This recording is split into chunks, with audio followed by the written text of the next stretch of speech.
Okay अच्छा, आज हम स्टार्ट करते हैं। बॉडी में कितनी कैविटीज़ हैं? बॉडी में कितनी कैविटीज़ हैं?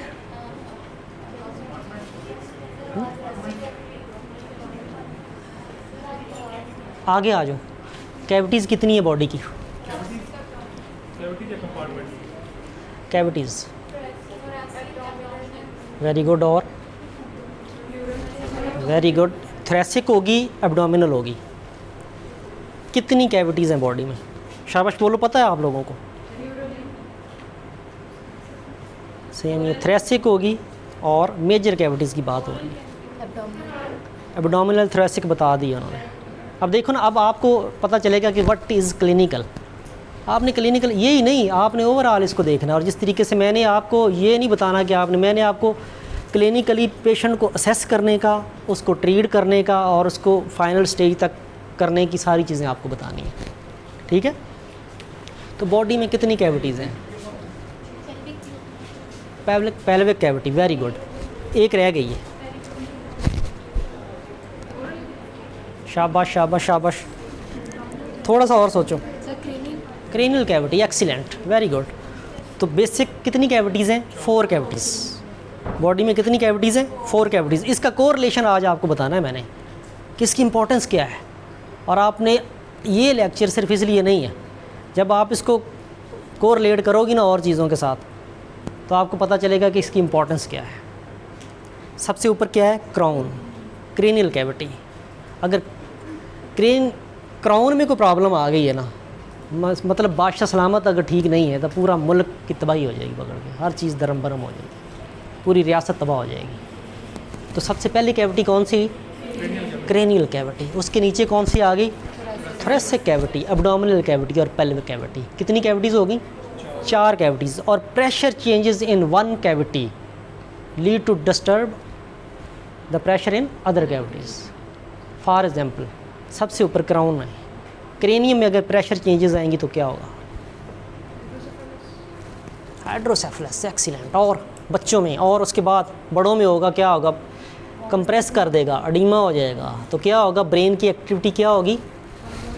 कंप्रोमाइज्ड हो जाएगी। बंदा अगर बहुत ज़्यादा प्रेशर होगा तो क्या हो जाएगा? अनकॉन्शियस हो जाएगा, ठीक है? तो सारी एक्टिविटी क्या हुई है? दरम बरम हो गई ना, देख लो। क्राउन से स्टार्ट हुए हैं। थोरैसिक कैविटी पे आ जाओ। अब इसमें अगर प्रेशर चेंजेस आती हैं, फॉर एग्जांपल, अब इसमें कैसे आएंगे प्रेशर चेंजेस? सोचने की बात है। नीमोथोरिक्स हो गया, ठीक है ना? देखो चीज़ें आपको आती हैं, इसको कोरिलेट करके पेशेंट को एनालिसिस करके ट्रीटमेंट आपने कैसे करनी है, ये आपको मैंने बताना है, ठीक है? थोरैसिक कैविटी आ गई। थोरैसिक कैविटी में जब प्रेशर चेंजेस आती हैं, फॉर एग्जांपल वो फ्लूइड होगा तो कहाँ पे होगा? बेस में होगा। खड़ा हुआ ना तो बेस में होगा, ग्रेविटी डिपेंडेंट नीचे जाएगा। और अगर उसमें एयर है तो कहाँ जाएगी? अप आएगी, यहाँ पे आएगी। तो प्रेशर चेंज तो उसने क्या किया? लंग को कंप्रेस किया, ऐसे ही टेंशन नीमोथोरक्स की तरफ चले जाते हैं। इससे नेक्स्ट स्टेप क्या है? टेंशन नीमोथोरक्स। एक्सीडेंट में हो गया, रोड ट्रैफिक एक्सीडेंट में मिलता है। उसमें क्या हुआ कि एक साइड पे नीमोथोरक्स से उसने प्रेस किया, प्रेस करके क्या किया? उसने लंग को दूसरी तरफ शिफ्ट करना शुरू कर दिया। एक्सीलेंट। जब प्रेशर है ना आता जा रहा है तो वो क्या करता है? जो पावरफुल है वो कमज़ोर को धकेल रहा है। तो इधर कमज़ोर क्या है? लंग है बेचारा, लंग टिश्यू है, बैलून है ना, उसको कंप्रेस किया। उससे आगे जब वो ज़्यादा कंप्रेस होगा तो क्या होगा? मिड-डायस्टल शिफ्ट आ जाएगा। उसके अलावा क्या आएगा? मिड-डायस्टल शिफ्ट हुआ तो क्या हुआ? प्रेशर जब इंक्रीज़ हुआ है तो क्या हुआ? और इसके अलावा क्या हुआ? बोलो बोलो बोलो, शाबाश। आगे इधर आओ यार, मेरे पास आओ, आप इधर मेरे पास हो, शाबाश, इधर आओ। हाँ बोलो, डरना नहीं है। इधर कोई गलत भी बोलोगे तो कोई मसला नहीं, मैं हमेशा गलत बोलता था। हार्ट पे प्रेशर आएगा, एक्सीलेंट। हार्ट पे प्रेशर आएगा तो क्या होगा? हार्ट का चैम्बर ये है, ठीक है? जब हार्ट रिलैक्स होता है ना तो उसमें फीलिंग होती है। हार्ट को रिलैक्सेशन का टाइम, अब यहाँ से कंप्रेस कर दिया तो क्या हो रहा है? फंक्शनल कंप्रोमाइज़ हो गया उसका, ठीक है? जब हार्ट का फंक्शन कंप्रोमाइज़ होगा, एओर्टा आपका कंप्रेस होगा, तो सिस्टमिक सर्कुलेशन को क्या होगा? बढ़ेगी कि कम होगी? कम होगी। तो ब्रेन को सर्कुलेशन कम हो गई, किडनी को कम होगी, पूरे ऑर्गन्स को कम होगी, तो क्या हुआ? हाइपोक्सिया में चला गया। Hypoxia, anoxia. हाइपोक्सिया क्या है? 50% ऑक्सीजन डिप्राइव्ड, और एनोक्सिया क्या है? 100%। ठीक है, हाइपोक्सी स्टेट में चला गया। हाइपोक्सी स्टेट में गया तो क्या, CO2 रिटेंशन होना शुरू होगी, लैक्टिक एसिड और बाकी केमिकल चेंजेस इंक्रीज़ होना शुरू हो गई, तो बॉडी किधर चली जाएगी? शट डाउन में चली जाएगी, शॉक में चली जाएगी। प्रेशर चेंजेस कहाँ पे हो रही हैं?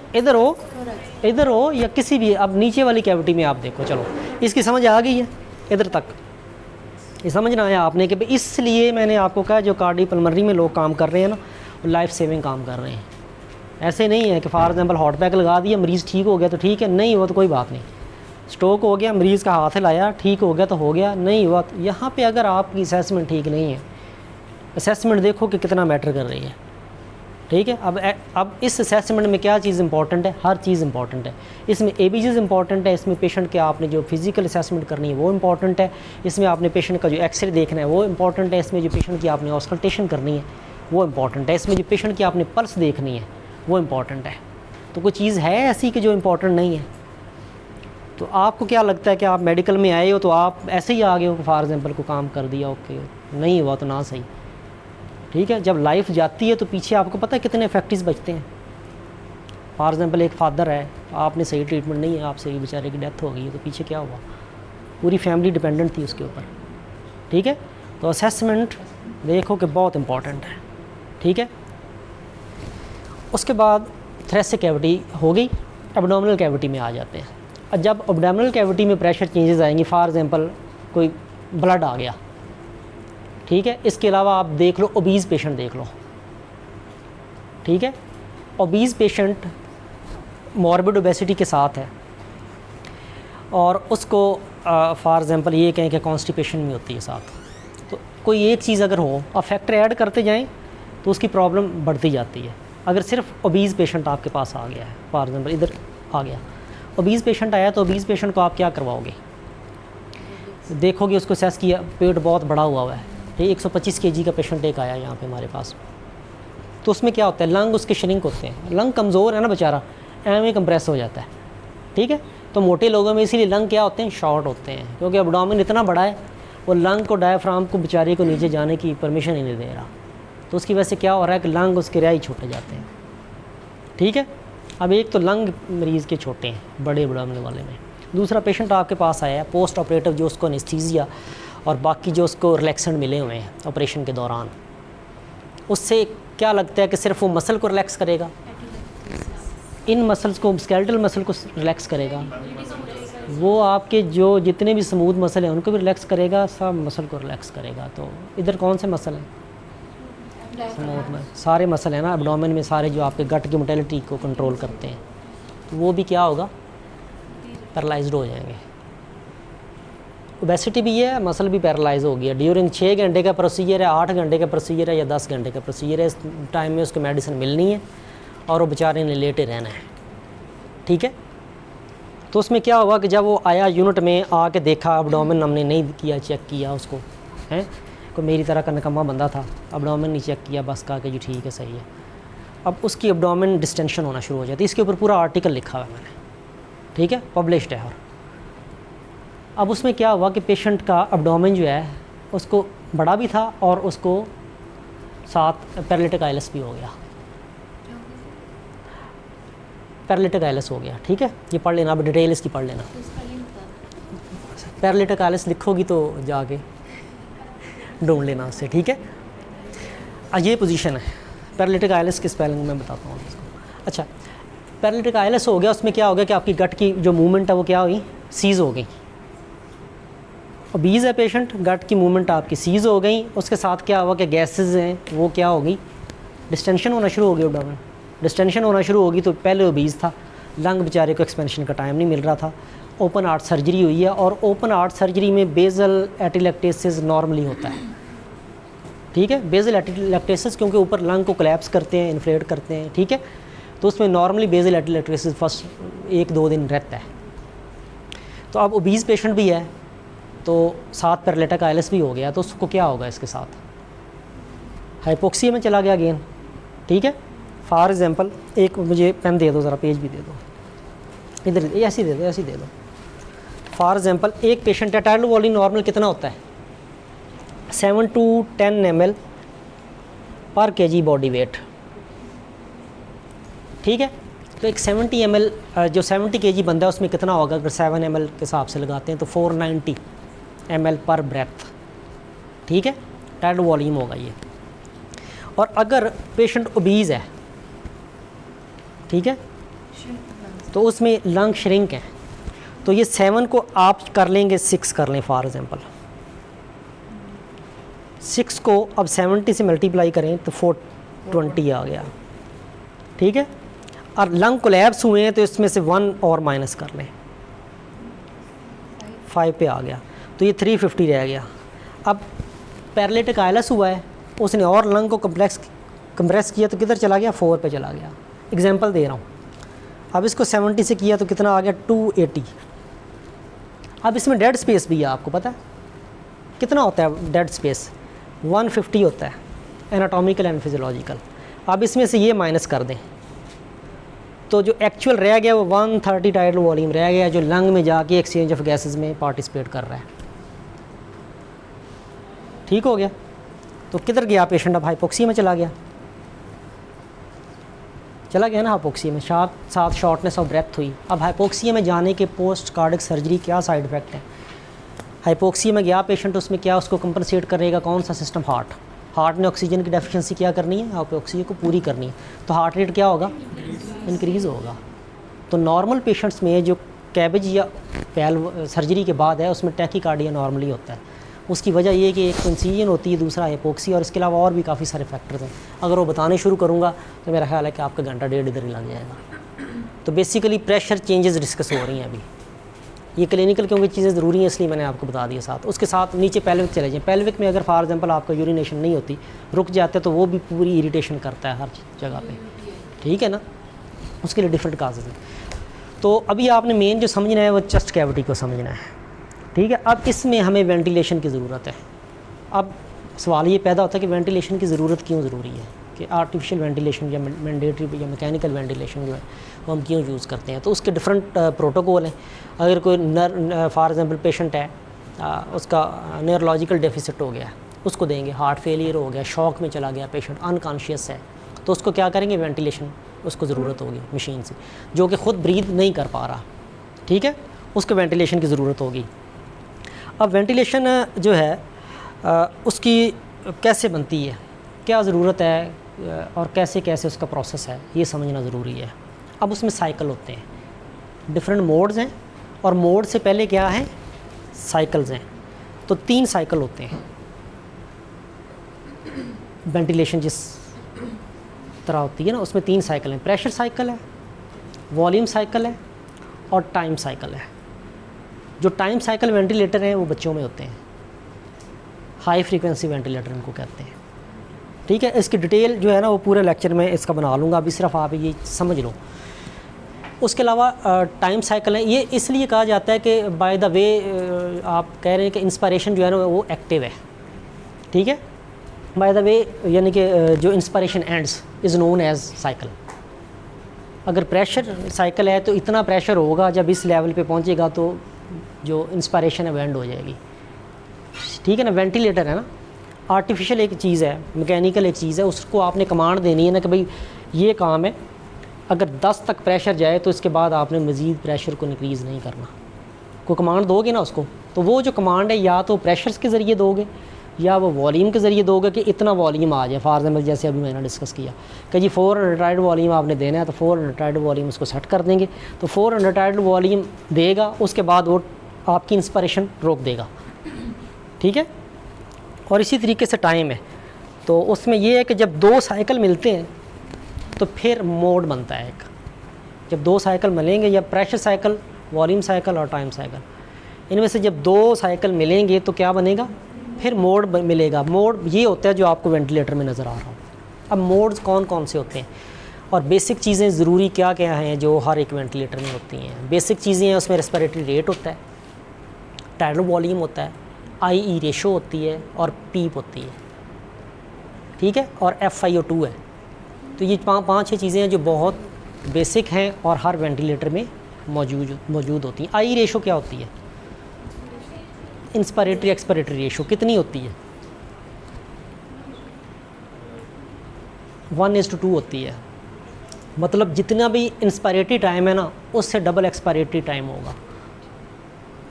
ठीक है, तो नॉर्मली जो हम बंदे 16 से 18 ब्रेथ लेते हैं, ये निकालते कैसे हैं, कैलकुलेट कैसे करते हैं, ये अगर कोई देखना चाहेगा तो ये भी आगे मैं उसमें बताऊंगा लेक्चर में। ठीक है, लेकिन अभी बेसिक्स आपको चाहिए इतना कि मोड्स का आपको पता हो। तो उसमें आई रेशो जो है ये नॉर्मली 1.63 इंस्पायरेटरी टाइम होता है एक नॉर्मल बंदे में, मुझ में आप में 1.63 सेकंड्स। ठीक है ना, ये इंस्पायरेटरी टाइम है। ये निकालते कैसे हैं ये आपको मैं लेटर ऑन बता दूंगा। आपको बस इतना पता होना चाहिए कि 1:2 होती है ये रेशो। पीप नॉर्मली 5 होती है, चाहे छोटा बच्चा हो चाहे बड़ा हो, चाहे किसी की चेस्ट छोटी है या बड़ी है, तो उसमें आई रेशो कितनी होगी? पीप 5 होगी। आई रेशो 1:2 होती है और जो पीप है वो कितनी होगी? 5 होती है। ठीक है, तो सब में 5 होती है। तो उसके अलावा जो है आपकी पीप है, पीप रेजिडुअल वॉल्यूम को रिप्रेजेंट करती है, और ये वो वॉल्यूम है जो कि लंग से इसको आउट नहीं किया जा सकता। It keep the lung expanded. ठीक है, और जो process of exchange of gases जो है इसको कंटिन्यू रखने के लिए रेजिडुअल वॉल्यूम होता है। ठीक है, तो चीज़ें बहुत सारी इंपॉर्टेंट है, लेकिन ये चीज़ें इतना मेरा ख्याल है कि काफ़ी। इससे आगे मैं एडवांस अगर जाऊँगा तो आपके लिए मुश्किल होगा। अब मोड्स के ऊपर आते हैं। अब मोड्स डिफरेंट होते हैं। प्रेशर मोड्स मैंने आपको बता दिया, वॉल्यूम मोड बता दिया। अब प्रेशर और वॉल्यूम मोड्स जो टाइम साइकिल हैं वो मोस्टली बच्चों में यूज़ होता है, और जो प्रेशर और वॉल्यूम साइकिल ये अडल्ट में यूज़ होते हैं। अब प्रेशर साइकिल और ऊपर अभी तो आपका लास्ट डे है। ठीक है, तो आपको नेक्स्ट अगर छुट्टियों में टाइम किसी को मिले या आना हो किसी ने तो वो आके देख सकता है। ठीक है, तो उसमें होता है सबसे ज़्यादा जो यूज़ होता है CMV होता है, कंटिन्यू मैंडेटरी या मैकेनिकल वेंटिलेशन, CMV। अब प्रेशर CMV भी होता है और वॉल्यूम CMV भी होता है। अब जो प्रेशर मोड्स हैं उसमें क्या होता है कि प्रेशर आपके कंट्रोल में होता है कि कितना प्रेशर है। Pressure is directly proportional to tidal volume. सही है, ये याद रहेगा इतना। सही है, और जो वॉल्यूम है, वॉल्यूम तो आपने बता दिया उसको, उसमें एयर वे प्रेशर ज़्यादा बढ़ता है। बस इससे ज़्यादा एडवांस चीज़ नहीं पूछूँगा आपसे। ठीक है, और इसके अलावा होता है SIMV। प्रेशर SIMV भी होता है और वॉल्यूम SIMV भी होता है। SIMV का मतलब है सिंक्रोनाइज्ड इंटरमिटेंट मैंडेटरी या मैकेनिकल वेंटिलेशन।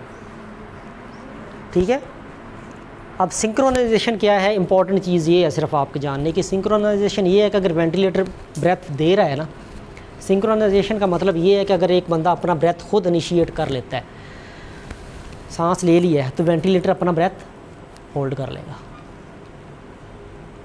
ठीक है, इसको कहते हैं कि सिंक्रोनाइजेशन। कि अगर जो वो बंदा वेंटिलेट हो रहा है ना, अगर उसने अपना ब्रेथ लेना चाहता है ना, तो वेंटिलेटर उसको कहेगा ठीक है अभी तुम अपना ब्रेथ ले लो, और उसके लिए क्राइटेरिया होता है, ट्रिगर पॉइंट उसको कहते हैं। वो ट्रिगर पॉइंट उसमें सेट कर दिया जाता है, और पेशेंट उतना अगर सांस ले ले तो उसके आगे का सांस फिर या तो वेंटिलेटर उसको थोड़ा सपोर्ट कर देगा, असिस्ट कर देगा। ठीक है, या उसको ये है कि अपना सांस लेने देगा। जब अपना सांस ले के एक्सपायर कर देगा तो फिर उसको वो अपना सांस दोबारा से अपने अगले नेक्स्ट साइकिल में देगा। तो सिंक्रोनाइजेशन ये है कि सिंक्रोनाइजेशन के इंटेलिजेंट वेंटिलेटर है, वो आपको सांस लेने का टाइम पेशेंट को देगा और उसमें फ़ाइट नहीं करेगा। ठीक है, जो वॉल्यूम साइकिल हैं वेंटिलेटर, उसमें आपने पीक एयरवे प्रेशर को मॉनिटर करना होता है। क्या करना है? मॉनिटर पीक एयरवे प्रेशर, ताकि एयरवे प्रेशर बहुत ज़्यादा तो नहीं हो गया कि लंग इंजर कर दे। ठीक है, और जो प्रेशर मोड्स हैं उसमें आपने वॉल्यूम देखना होता है कि आपका क्या, अगर जिस तरह 7 to 10 ml पर kg बॉडी वेट मैंने बताया कि क्या इतना वॉल्यूम पेशेंट को डिलीवर हो रहा है कि कम हो रहा है।